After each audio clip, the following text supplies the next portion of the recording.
Glasgow State Institute of International Relations. Good morning from us here in the UK. Can you tell us what President Putin wants? President Putin has told himself a lot of times, starting from 2014, what Russia wants and what is important for Russia. First of all, Russia wanted Western countries not to support the government which came to a power in Ukraine as a result of state coup, which happened in 2014 and which was absolutely anti-constitutional. However, no one wanted to listen to that. Afterwards, Russia has asked the international community to protect people in Donbas region, Russian people.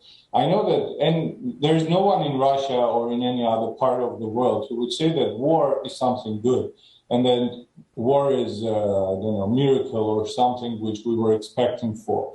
However, the war in Ukraine, in the eastern part of Ukraine, hasn't started several weeks ago. It has started 8 years ago. And during these 8 years, Apple company hasn't stopped selling its iPhones to the Ukrainian government because they have attacked Donbas region.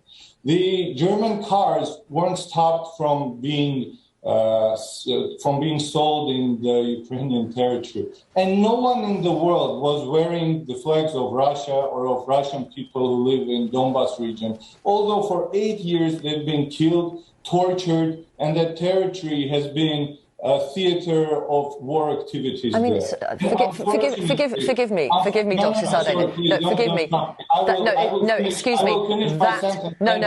No, you won't. You won't, because that is a lie. There is zero evidence for that.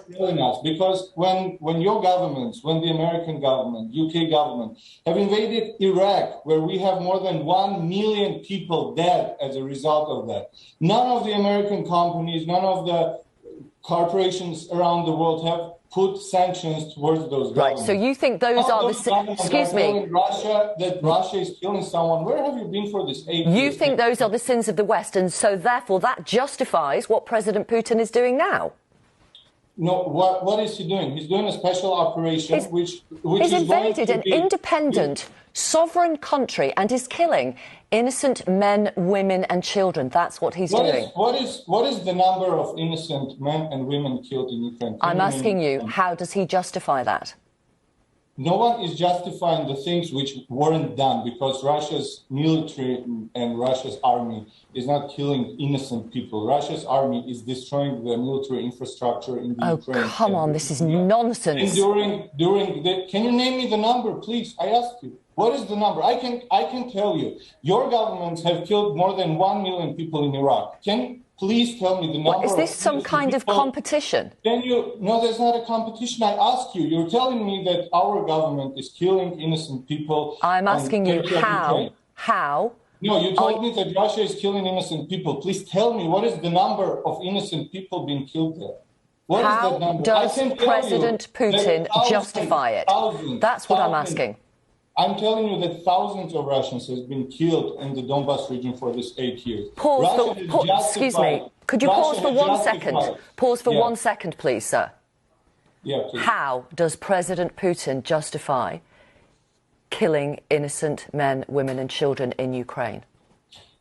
Russia's president shouldn't justify the things which are not done. Russia is destroying at the moment the military infrastructure of Ukraine. And the reason for doing that is that Ukraine is a threat to Russia's security for the moment, and to the security of Russian people who live in the Donbas region and who have been killed for these 8 years, and where there is a obvious danger of a genocide for the Russian-speaking minority. And you have seen... Why have hospitals been hit?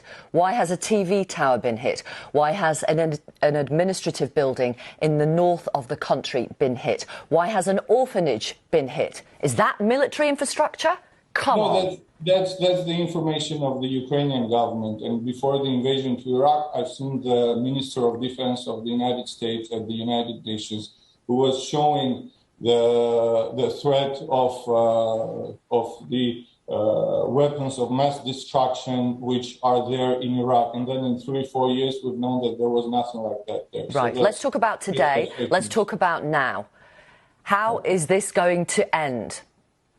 This is going to end with the neutral status of Ukraine, which will not pose any threat to Russian Federation's security. Ukraine shouldn't be a member of NATO. This will end. That's up to Ukraine. Security. No, that's not up to Ukraine, because otherwise... Of course it is. It's an independent country. Look, if that's an independent country, if you remember, at some point there were Russian missiles at Cuba, and no one cared that Cuba is an independent country. There was a huge crisis because of that. So right. Come on. So, sorry. Continue with your sentence. You say, as far as President Putin goes, Ukraine should be a neutral state. Ukraine should be a demilitarized state. It shouldn't pose any threat to Russian people at its eastern borders and to Russian Federation. It doesn't. It doesn't. In Ukraine, that's your opinion. Russia has provided a lot of proofs that it does. And in Ukraine, there shouldn't be any Nazi legions, any Nazi formations, military formations, which want to invade the eastern parts of Ukraine and which pose threat to the Russian population there. Thank you for talking to us today.